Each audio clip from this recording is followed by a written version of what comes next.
We have LJ here. All right, first off, hey, Carson. Hey. I think y'all already talked about this before, but do y'all think too many drivers are getting to the Hall of Fame nowadays? No, I think I talked about. I think that we need to adjust the way we vote, because then I think the people that deserve to get in will get in when they deserve to get in, and you'll see. So if you change it to the baseball style of voting, where Tommy, you can vote for 10 people on that list of 15, but they have to get 75% of the room.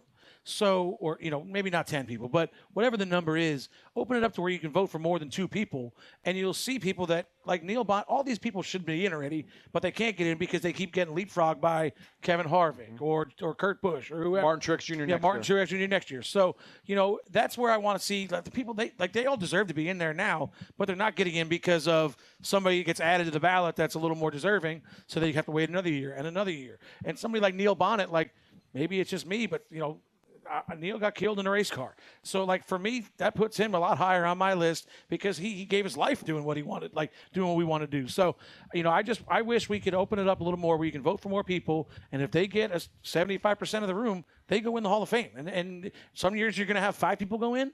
Other years you might have 1. But people are going to go in when they deserve to go in.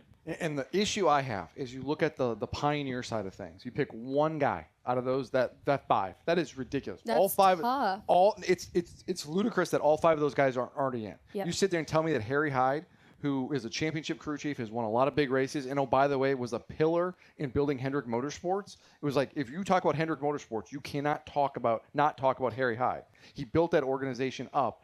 And it was so instrumental. By the way, they copied him for Days of Thunder, and this guy is not in the Hall of Fame. That guy should be in the Hall of Fame years ago. Well, because I think what we've done is all the crew chiefs that have been elected into the Hall of Fame have 3 championships or more. Which is hold on. So the thing is, it's like unfortunately we have 2 or 3 on the main and the Pioneer one that only have 1 or 2, right? So. Look, the other thing we can argue with is Randy Dorton, right? Another guy, same thing. But the problem is now Ernie Elliott is on, and Ernie Elliott's the one that started same thing. A Randy Dorton. So now we have another argument. But right? What, as Freddie said, and obviously he read The Athletic this week and listened to the teardown, is that he plugged that. That was a plug. That was a smooth plug. I'm going to use that. When you have an option to vote for 10 guys, you get in the Ernie Elliott's and the Randy Dortons and everything else, and they do naturally come in when it fits. It's not a first year, it's not a second year, it's a third year, but you see this up, and it's insulting to Jeff Burton, who should be in the Hall of Fame, that people are going to nitpick and say, well, he only got 38% of the vote. But you got to look deeper in that and why he only got 38, because people are trying so many other people. There's a lot of games playing on where if you could have up to 10 names on a ballot, Burton's number is going to be higher than 75, and you're going to have this conversation. It should not be a thing in the room of, well, is it Neil Bonnet or is it Jeff Burton or is it Greg Biffle?